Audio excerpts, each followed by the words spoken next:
Tonight, they will begin with a conversation about President Obama's standing with African Americans. Some of you have heard of Mr. Sean Combs, a.k.a. P. Diddy. A mogul, he's a rapper. He's worth about $700 million. Businessman, got his own line of clothes and everything. And he's wondering, since the black people got Barack Obama elected and put in office. Now, technically, if all the blacks voted for Barack Obama, he still couldn't get in office because the population don't have about 12 or 13% blacks. And believe me, all of them didn't vote. So they played their part in helping him get in office.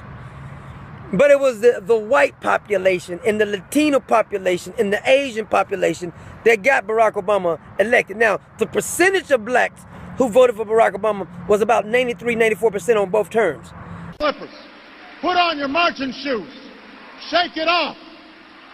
Stop complaining. Stop grumbling. Stop crying. We are going to press on. We've got work to do. This is where it all started at, right here. Yes, we can. Do you like broken homes? Yes, we can. Do you like broken communities? Yes, we can. Do you like broken families? Yes, we can.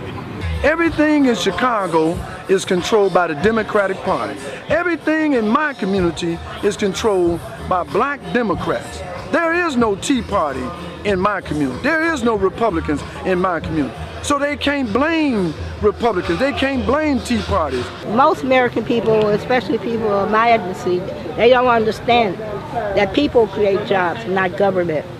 They think if I go out to get a job, prime example, they have 1,000 jobs at Walgreens offering. You got 500,000 people standing in line.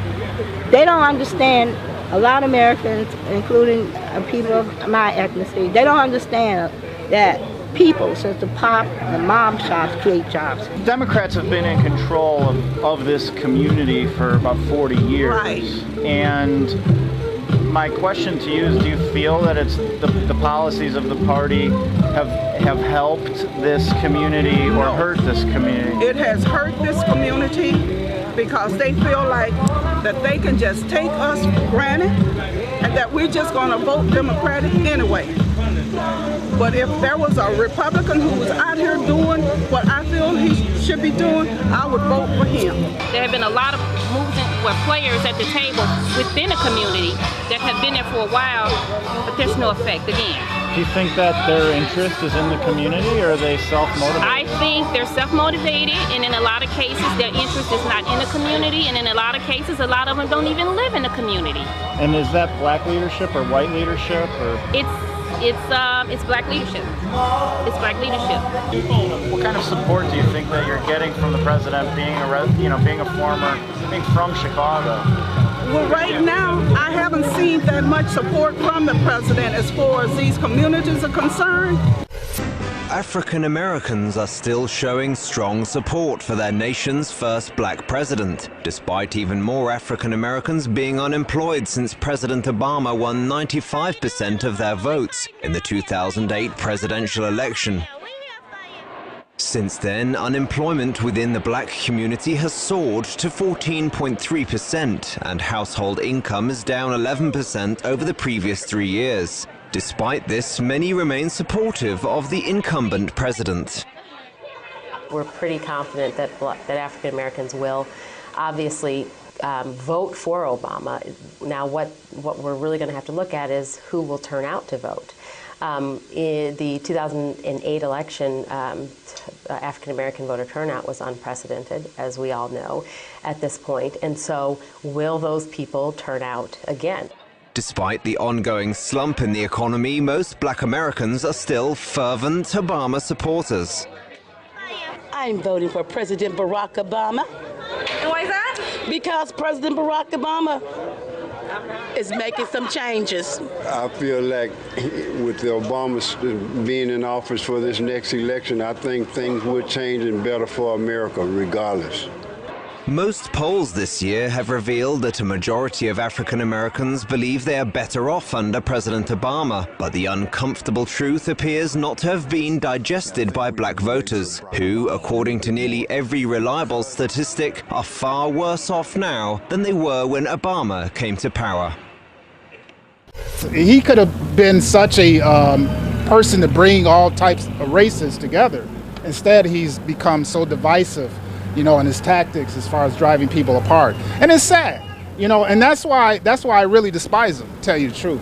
And it's because he could have done so much, not only for the black community, because the black unemployment rate is so high, you know, and it's just gotten worse ever since he came into office. So, and it's really sad, you know, not only the black community, but everyone in general. The whole country. The whole country, you know, so.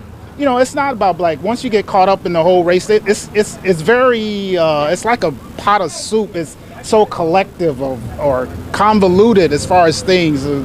People want to compartmentalize your thinking. You know, they want to get your own race, they want to get your own gender and homosexuality. We're getting attacked on all sides. You know, and it's sad. It's a fall of our society. It is. You know, and it's going to get worse. Yeah. Before it gets better. I don't think it's going to get better anytime soon, to tell you honestly. It's all part of their plan, pretty much. It is. It is. It is. And, you know, a lot of people are not aware. Some people are so focused on certain topics, you know. But like Cecil the Lion. Yeah. They care more about Cecil the Lion, or Cecil, however you pronounce it, than they do about people getting killed in their own communities. Or right. And especially Obama, you know, did his activism. He started in Chicago. I'm from Chicago. And, you know, but you know the murder rate in Chicago is extremely high. Every day. You know, every day. You talk about black people getting killed, black people getting killed. Sometime, you know, half a dozen over a weekend. Right, exactly. I mean, you know, you don't hear him, you know, every once in a while he'll pop his head out. Oh, you know, that person looks like my son. It's like, really? Black people are dying every day in L.A., it doesn't Chicago. Make the news cycle for a week or 2 weeks like other issues. Right. So he's very selective of what topics he can bring out and talk about in order to promote his agenda, let's say. I want to ask you about African Americans. I'm hearing and reading from many, and not just Mr. Smiley and Professor West, who say you've exhibited to them what they see as a mystifying silence on the especially crippling unemployment rate, poverty, and especially where young African American males are concerned in our urban areas. The most important poverty program is a job. And so what we talked about on Thursday will help most directly those who have the highest unemployment rate. African Americans, Latinos, rural communities, young people. And so, you know, if you look at everything we've done for the last 3 years, my entire focus has been providing ladders of opportunity for people so that they can make it. And by definition, that means that communities that are hurting more are going to get more help. But, you know, I don't think of my job as President of the United States as looking at different segments of the population. You know, people don't remember, when I came into office, the United States, in world opinion, ranked below China and just barely above Russia. And today, once again, the United States is the most respected country on earth. And part of that, I think, is because of the work that we did to re-engage the world and say that we want to work with you as partners with mutual interest and mutual respect. It's on that basis that we were able to end 2 wars while still focusing on the very real threat of terrorism and to try to work with our partners on the ground in places like Iraq and Afghanistan. It's the reason why, you know, we've are moving in the direction of normalizing relations with Cuba. The nuclear deal that we're trying to negotiate with Iran.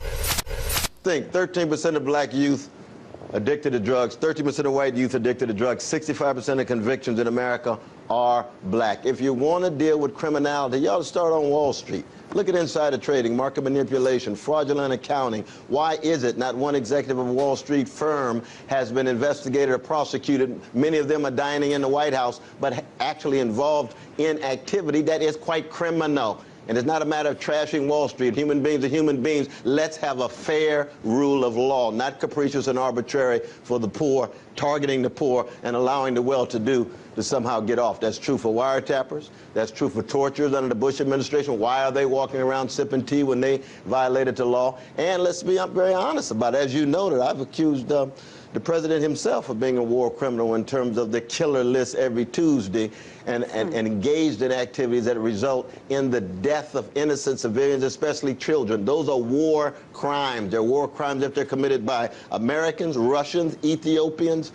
Argentinians, Guatemalans, Africans. These are forms of activity where people ought to be accountable. But Dr. West, we live in a two-tiered justice system where the war criminals are not prosecuted or even investigated, and instead the war crimes whistleblowers, the people who expose these war crimes, are in prison. It's a completely egregious system, and it's amazing that more people don't point this out, as poor people are the ones suffering on the other end of it. I mean, I'm sure you're aware of even the civil case launched by the Martin Luther King family, Martin Luther King Jr.'s family, that implicated the U.S. government in part for conspiracy for his assassination. I mean, why is it that 10 years on, this notion is so foreign to people, still scoffed at as nothing more than a conspiracy theory, when at the time, subject to years of COINTELPRO surveillance, death threats? I mean, this is coming. These are all declassified documents. No, it's true. I mean, of course, the FBI had Brother Martin under surveillance from January 1956 till the day he died, April 4th, 1968. That was the U.S. government. That was JFK. That was RFK. It was Johnson all the way through. But I think, for example, of our dear sister who just died, Margaret Thatcher. Now, here's someone who called Nelson Mandela a terrorist, called the ANC a terrorist group. Here's somebody who said trade unionists in England are the enemy within. They must be crushed. And yet, what do we hear from the White House? Margaret Thatcher was a great champion of freedom. I say, why tell that lie? I pray for her family. I'm a Christian. But she was a tyrant when it came to black people in South Africa. She was a tyrant when it came to working people in Britain. Let's just tell the truth about our dear sister, whether she's alive, whether she's dead. Our brother was selected before he was elected. Wait a minute. Now, all of you know something about kingmakers. When people in back rooms come to somebody who's popular, somebody who's intelligent, that don't speak with a Negro dialect.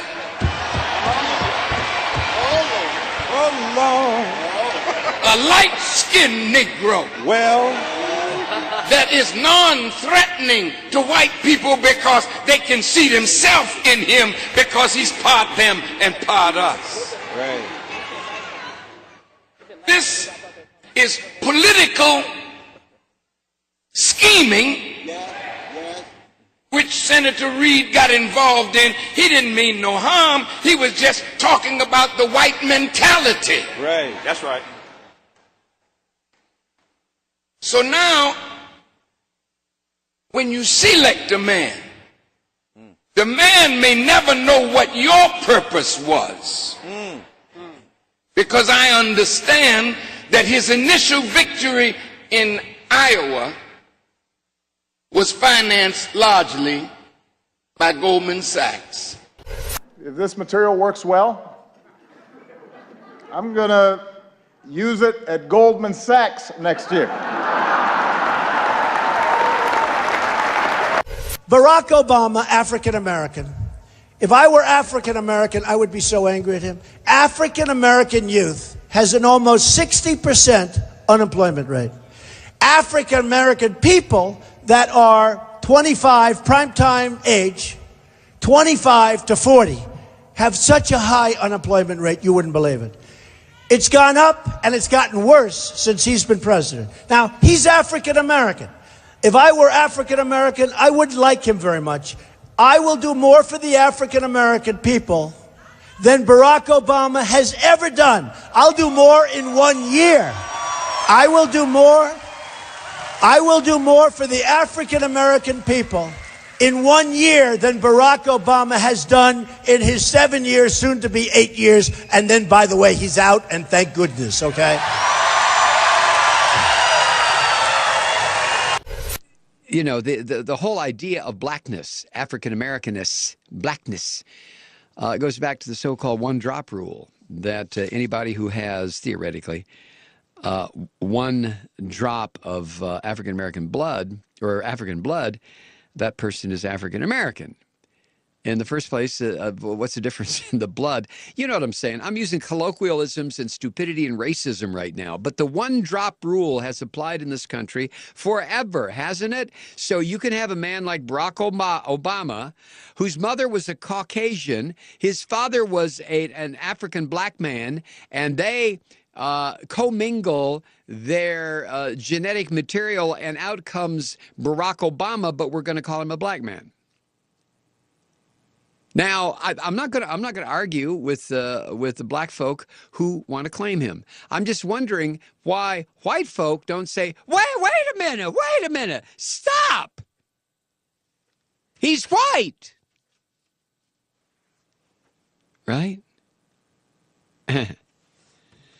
So anyway, 6 United States presidents may have been, quote, black, end quote, using the one-drop rule before Barack Obama. You want to hear who they are?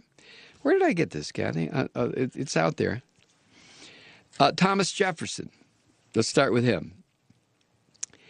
In his 19-page pamphlet entitled The 5 Negro Presidents, Joel Rogers wrote that the country's 3rd president was described by a political opponent as, quote, the son of a half-breed Indian squaw and a Virginia mulatto father, end quote. Whew. How many insults are in that sentence? Now, it's no secret that Thomas Jefferson fathered children with slave woman Sally Hemings at his Monticello residence in Virginia. Any evidence of African ancestry on the part of Jefferson remains unconfirmed. All right, now we have Andrew Jackson. In his 2001 book, Black People and Their Place in History, Dr. Leroy Vaughn cites an article written in the Virginia Magazine of History that Andrew Jackson was the son of an Irish woman who married a black man. The magazine also stated that Jackson's oldest brother had been sold as a slave.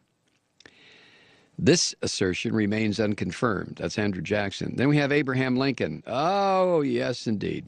The country's 16th president is widely known as the Great Emancipator, but in his book, Joel Rogers wrote that Lincoln was, in fact, the illegitimate son of an African man, and that his mother was said to have admitted that he was the progeny of a black man. That assertion has yet to be confirmed. Warren Harding. Isn't this fun? Warren Harding, the country's 29th president, never denied his black heritage. According to Rogers, quote, Harding had black ancestors between both sets of parents. William Chancellor, a white professor of economics and politics at Worcester College in Ohio, wrote a book on the Harding family genealogy and identified black ancestors among both parents of President Harding. Justice Department agents allegedly bought and destroyed all copies of this book. Professor Chancellor also said that Harding's only academic credentials included education at Iberia College, which was founded in order to educate fugitive slaves. Hot diggity damn! Then we have Calvin Coolidge. In his book, Dr. Leroy Vaughn, Black People and Their Place in History. In his book, Dr. Vaughn claimed that the nation's 30th president, Calvin Coolidge, also had black ancestry. He wrote, Coolidge, quote, claimed his mother was dark because of mixed Indian ancestry. Coolidge's mother's name was Moore, M-O-O-R. In Europe, the name was given to all blacks. Dr. Auset Bakufu says that by 1800, the New England Indian, Native American, was hardly any longer a pure Indian because they had mixed so often with blacks. And then, of course, Dwight Eisenhower. Yeah, I know. Dr. Bakufu includes the 34th president, Dwight Eisenhower, in his book, 6 Black Presidents, Black Blood, White Masks, saying that Eisenhower's mother, Ida Elizabeth Stover Eisenhower, an anti-war advocate, was part black. So, there you go! Huh? Who cares? I care, Kathy. I think it's fascinating. Why do I care? Because of who we are, because of who we are in this country, and because of what we've done with race, and because of the way we've used it. So I think if enough Caucasoids understood this ain't no big deal, that's why it matters. Barack had a mama, and she was white. Very white, American, Kansas, middle of America. There was no argument about who he is and what he is. America's first black president hasn't arisen yet. He's not America's first black president. He's America's first mixed race president. Black History Month you find ridiculous. Why? You're going to relegate my history to a month? Oh, come on. What do you do with yours? Which month is White History Month? No, come on, tell me. Well, I'm Jewish. Okay, which month is Jewish History Month? There isn't one. Oh, why not? Yeah. Do you want one? No. I don't either. I don't want a Black History Month. Black history is American history. How are we going to get rid of racism? Stop talking about it. I'm going to stop calling you a white man. Yeah. And I'm going to ask you to stop calling me a black man. I know you as Mike Wallace. You know me as Morgan Freeman. On the subject of race, do you think, are we better off now than we were 7 years ago? I'm not sure that we are, and I think ultimately the president missed a moment. But on every leading economic issue, on the major economic issues, black Americans have lost ground in every one of those leading categories. So for the last 10 years, it's not been good for black folk. And so this is the president's most loyal constituency that didn't gain any ground really in that period. In a Gallup poll, some 68% said race relations were good or somewhat good back in 2008. But things flipped this past summer when 53% said race relations were bad or at least somewhat bad. He's been boxed in by race, number one. But number two, the only way you advance in this country is for someone to lead with a moral authority. And I think on this issue, there's so much more that he could have done. Now, the debate will be, again, could he have done more, or did they tie his hands behind his back? I just think, my grandmother put it this way, there's some fights that ain't worth fighting, even if you win, but there are other fights that you have to fight, even if you lose. And some of these fights the president should have fought, and he didn't fight. And put another way, great presidents aren't born. Are you happy with the way that Obama has been running the country? You a fan? No. No? No, I really think he misinterpreted his mandate. I think a friend of mine said to me the other day, I thought it was a great line. I no longer hope for audacity. Really? You know, he's doubled down on a lot of things. Well, going back to that education thing, one of the things, if I were the Adjustment Bureau, this idea that we're testing kids and we're tying teachers' salaries to how the kids are performing on tests. It's just, it's a really, that kind of mechanized thinking has nothing to do with higher order thinking. We're training them, we're not teaching them.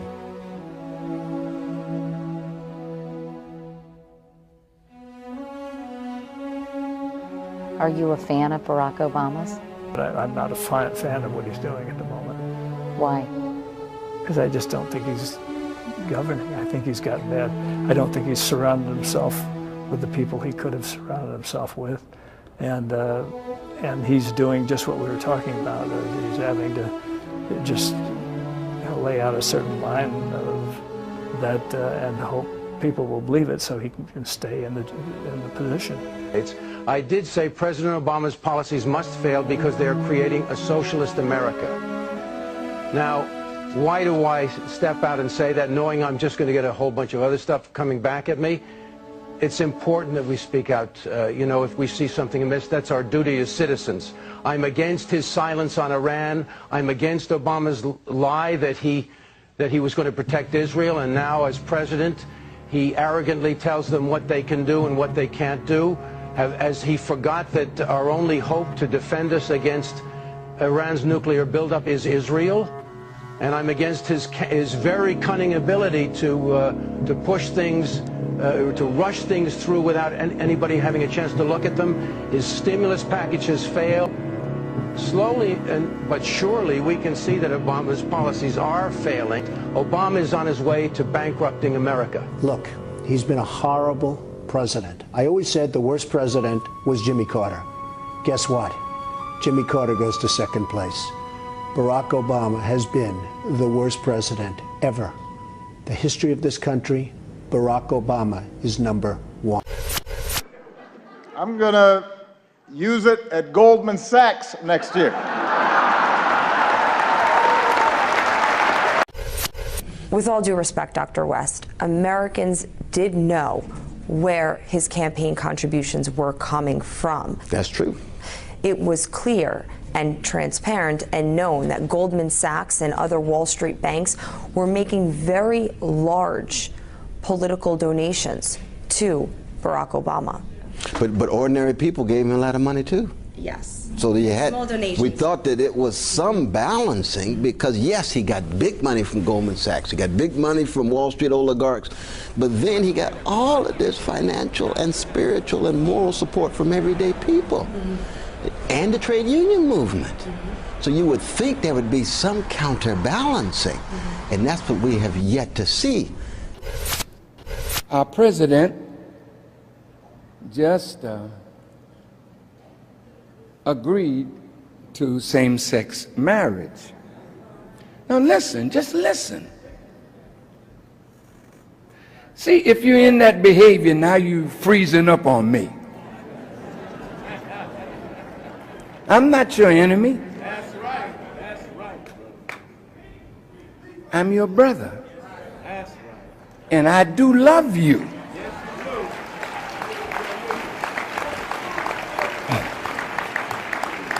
I'm not here to make you feel bad because Farrakhan is talking and he may not be that. Well, Jesus said, if you offend in one thing, you offend in them all. So the fornicator can't look at the lesbian or the homosexual and say, I'm better than you. The liar, the thief, the gambler, the pimp, the prostitute, the lowlife, you can't look at those who are gay or lesbian and transgender and say, I'm better than you. It's sin is sin according to the standard of God. You say, well, no, that was back there. You know, I mean, you know, it's a modern time now. Modern for you, but not for God. Yeah. God says, I am God, and I change not. Here, you just got here yesterday, and you can't find a birth record for God. He's older than time itself. You mean to tell me he doesn't have a right to tell you how to live the life that he gave you?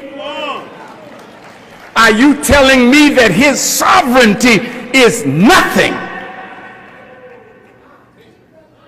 That what society says means more than what God says? Then reverend, synagogue leader, Catholic priest, is this the book that you say you believe in? But now you backing down from aspect of it because people will get offended? think about this, all right? Come on. You got Muslims now. I don't know how the hell they could call themselves Muslim. And they involved too. You know damn well they're not Muslim. They were set up by the enemy to create confusion in the ranks of the righteous.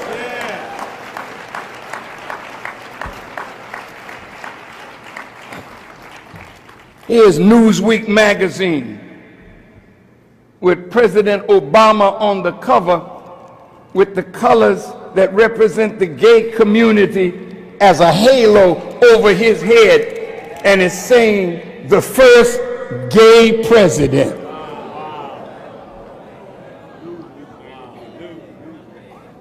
Now you think they're not mocking him?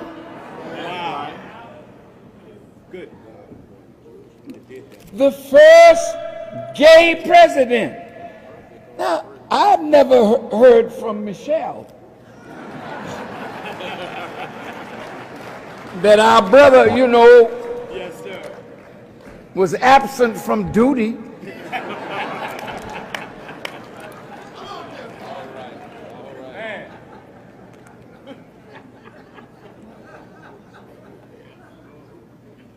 But he's the first president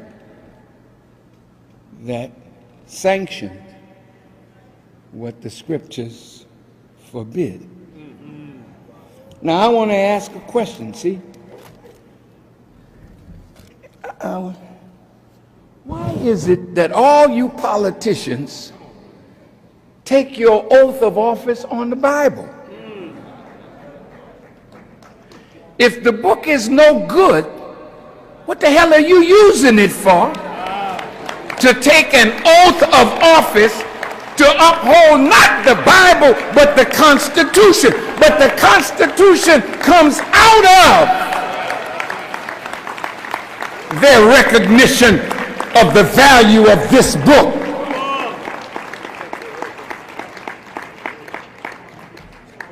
Did I say something wrong? No.